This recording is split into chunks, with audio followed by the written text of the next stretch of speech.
ሰላም ውድ የዩቲዩብ ቻናል ቤተሰቦቼ እንኳን ደህና ወደ ዩቲዩብ ቻናሌ በሰላም መጣችሁ። ቻናሉ አዲስ የሆናችሁ ካላችሁ ቻናሉን ሰብስክራይብ በማድረግ ደግፉ። እንዲሁም ደግሞ ላይክ፣ ሼር፣ ኮሜንት ማድረጋችሁን ደግሞ እንዳትረሱ። ያው እናንተ ይህን ቻናል ስትደግፉት ነው እኔም ቪዲዮ እየሰራሁ ወደ እናንተ ማቅረብ የምችለው። ይቅርታ።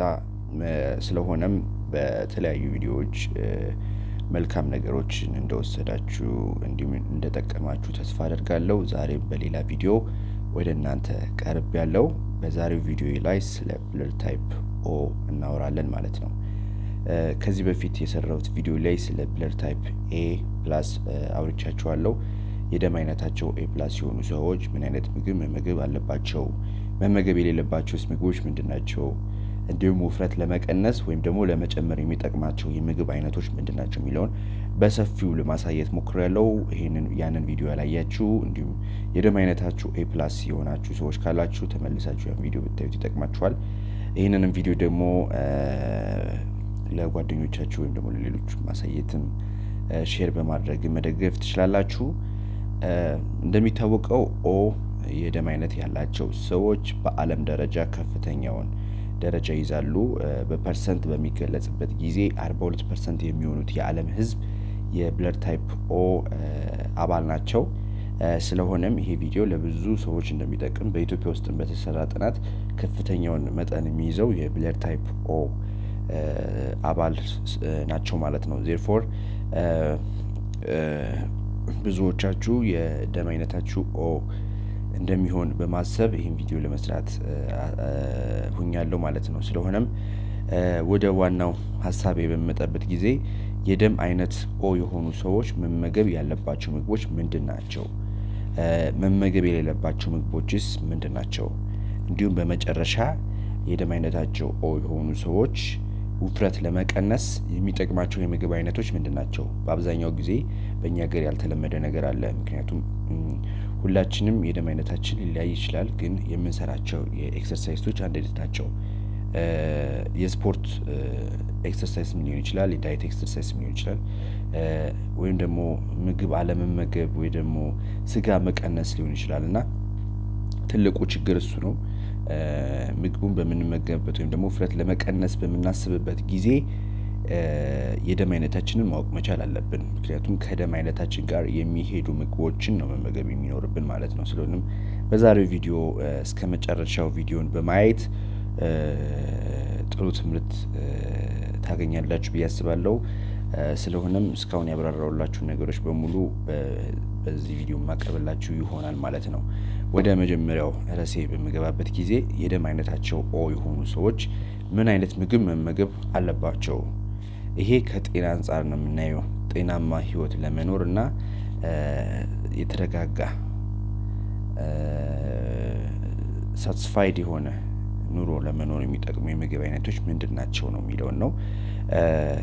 በብዛት በኦ ታይፕ የብለር ታይፓቸው ኦ የሆኑ ሰዎች የአሳ ተዋጽኦችን ቢመገቡ በጣም አሪፍ ነው። የአሳ ተዋጽኦች ማለትም በአጠቃላይ ሁሉንም የአሳ ተዋጽኦችን የሚመገቡ ምንም አይነት የጤና እክል አያጋጥማቸውም ወይም ደግሞ በአሳ ምክንያት ለተለያዩ ነገሮች ሊዳረጉ አይችሉም ማለት ነው። ስለሆነም በጥናቱ መሰረት በብዛት የተመረጠውና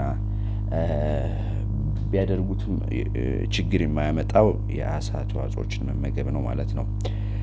ሌላው ደግሞ ስጋ ነው። ስጋ ስንል በተለይ ከጥሬ ስጋ ውጭ ሌሎችን የስጋ ተዋጽኦች ቢመገቡ ችግር የለውም። ክብደት ለመቀነስ ሲባል ግን የስጋ ተዋጽኦን በብዛት የደም አይነታቸው ኦ የሆኑ ሰዎች በአነስተኛ መጠን ቢመገቡትና ጥሬ ስጋ ባይመገቡ ይመረጣል ማለት ነው። ከአትክልት ተዋጽኦዎች በምንመለከትበት ጊዜ የአበባ ጎመን መመገብ በጣም አስፈላጊ ነው። ከአበባ ጎመን በተጨማሪም ቆስጣ የምንላቸውን ምግቦች፣ ጎመን፣ እነዚህ ቅጠላ ቅጠል የበዛባቸው ምግቦችን መመገብ በጣም አሪፍ ነው ማለት ነው። ከፍራፍሬዎች በምንመለከትበት ጊዜ በብዛት ለዚህ የብለድ አይነት የተመረጠ እና የጤና እክልም ሊያመጣ የማይችል ወይም ደግሞ ቅድም እንዳልኳችሁ የውፍረት መጠናችን እንዳይጨምር ሊያደርገን የሚችሉ የፍራፍሬ አይነቶችን መርጦ መመገብ አስፈላጊ ነው። ከነዛም ውስጥ አቮካዶን፣ ሀባብን እንዲሁም ደግሞ ብርቱካንን መርጠው ቢመገቡ አሪፍ ነው ማለት ነው። እንዲሁም ኦሊቫ ኦይል መጠቀም ይኖርባቸዋል። ሌላ የዘይት አይነቶችን መጠቀም አያስፈልግም። ለዚህ የደም አይነት ያላቸው ሰዎች በብቸኝነት ኦሊቫ ኦይልን ቢጠቀሙ ወሳኝና ተመራጭ ነው። ከኤክሰርሳይዝ አንጻር ስናየው ኤሮቢክ ኤክሰርሳይዝ ማድረግ ይኖርባቸዋል ማለት ነው። ይህን ይመስላል የደም አይነታቸው ኦ የሆኑ ሰዎች መመገብ ያለባቸው የምግብ አይነቶች ማለት ነው። በሁለተኛ ደረጃነት የምናየው ደግሞ የደም አይነታቸው ኦ የሆኑ ሰዎች በፍጹም መመገብ የሌለባቸው የምግብ አይነቶችን ነው። በብዛት ሎ ካርቦሃይድሬት የሆኑ ምግቦችን ቢመገቡ ይመከራል። ግን ሎ ካርቦሃይድሬት ወይም ደግሞ ካርቦሃይድሬት ምግቦችን ሁሉንም መመገብ ግን አስፈላጊ አይደለም። ለምሳሌ እንደ ዌት ኮርን፣ ሊገምስ፣ ኪድኒ ቢርስ የመሳሰሉትን እንደ ካፌን፣ አልኮል የሆኑ ነገሮችን መመገብ ወይም ደግሞ መጠጣት የለባቸውም።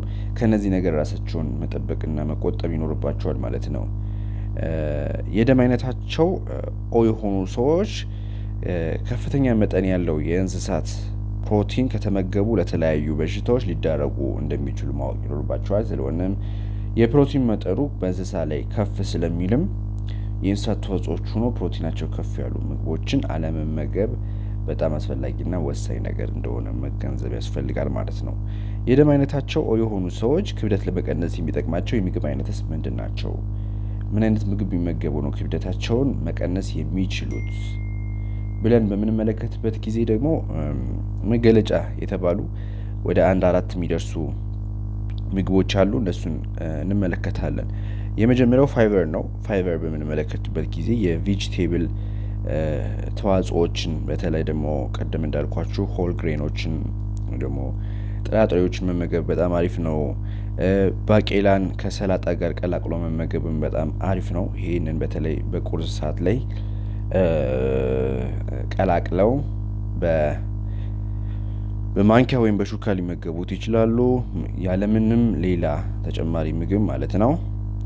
በአጃ የተሰሩ ምግቦችን ቁርስ ሰዓት ላይ አሁን መመገብ በጣም አሪፍ ነው። አጃ ስንል ያው ይታወቃል በእኛ ሀገር ደረጃ፣ ግን ያው ብዙ ጊዜ አንመገበውም። እሱን መመገብ በተለይ ለኦ የደም አይነት ላላቸው ሰዎች በጣም አስፈላጊና ወሳኝ ነገር ነው፣ ውፍረት ለመቀነስ ማለት ነው። ሌላው በዲስትራክሽንን ስትረስን መቀነስ በጣም ዋናውና ወሳኝ ነገር ነው። ምክንያቱም በእነዚህ የደም አይነት ላይ ያላቸው ሰዎች ዲስትራክሽናቸው በጨመረ ቁጥር ካሎሪ ጌን ያደርጋሉ። ካሎሪስ ጌን ካላደረጉ ደግሞ ውፍረት ይጨምራሉ ማለት ነው። ስለሆነም ምግብ በሚመገቡበት ጊዜ ሊሆን ይችላል የዲስትራክት የሚያደርጋቸውን ነገሮች መቀነስ መቻል አለባቸው። ለምሳሌ እንደ ቴሌቪዥን፣ ስማርትፎን የመሳሰሉትን መቀነስ ይኖርባቸዋል ማለት ነው። በፕሮቲን የበለጸጉ ምግቦችን ቁርስ ላይ ማዘውተርም አስፈላጊ ነው። ቅድም እንዳልኳችሁ ውፍረት ለመቀነስ ፕሮቲን የበዛባቸው የእንስሳት ተዋጽኦችን መመገብ የለባቸውም በብዛት ብያለሁ። ስለሆነም በብዛት እኛ ሀገር የተለመደውም ብዙዎቻችን የምናደርገውም ፕሮቲን በምንመገብበት ጊዜ ምሳና እራት ላይ ነው የምንመርጠው በአብዛኛው ማለት ነው። ግን መሆን ያለበት ፕሮቲን የበለጸጉ ምግቦችን በምንመገብበት ጊዜ በአብዛኛው ቁርስ ላይ ነው ማዘውተር የሚኖርብን። ለምሳሌ እንደ እንቁላል አይነት ምግቦችን በቁርስ ሰዓት መመገብ ውፍረት ለመቀነስ በጣም ይጠቅመናል ማለት ነው። ፕሮቲን የበዛባቸው ምግቦች ቁርስ ላይ መመገብ ከውፍረት መቀነስ በተጨማሪ አፒታይዘር ወይም አፒታይታችን እንዲከፈት ይጠቅመናል ማለት ነው። ስለሆነ እሱን ማድረግ አስፈላጊ ነገር ነው ማለት ነው። ካሎሪስ የበዛባቸውን መጠጦች አለመጠቀምም ሌላው መፍትሄ ነው።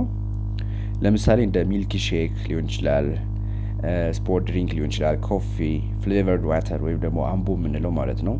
ከስኳሩ በዛ ያለ ማለት ነው። እንዲሁም ደግሞ በብዛት ስኳር ያላቸው ጁሶችን መጠቀም መተው ወይም ደግሞ መቀነስ ይኖርብናል ማለት ነው። እነዚህ ነገሮች ካደረግን በቀላሉ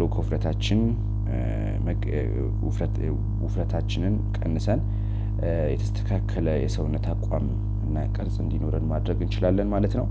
ለዛሬ ይዤላችሁ የመጣሁት ይህን ይመስላል። ቻናሉን አሁንም በድጋሚ ሰብስክራይብ፣ ላይክ፣ ኮሜንት፣ ሼር በማድረግ እንድትደግፉ በአክብሮት እጠይቃለሁ። ወዳችኋለሁ። በሌላ ቪዲዮ እስክንገናኝ ቻው ቻው።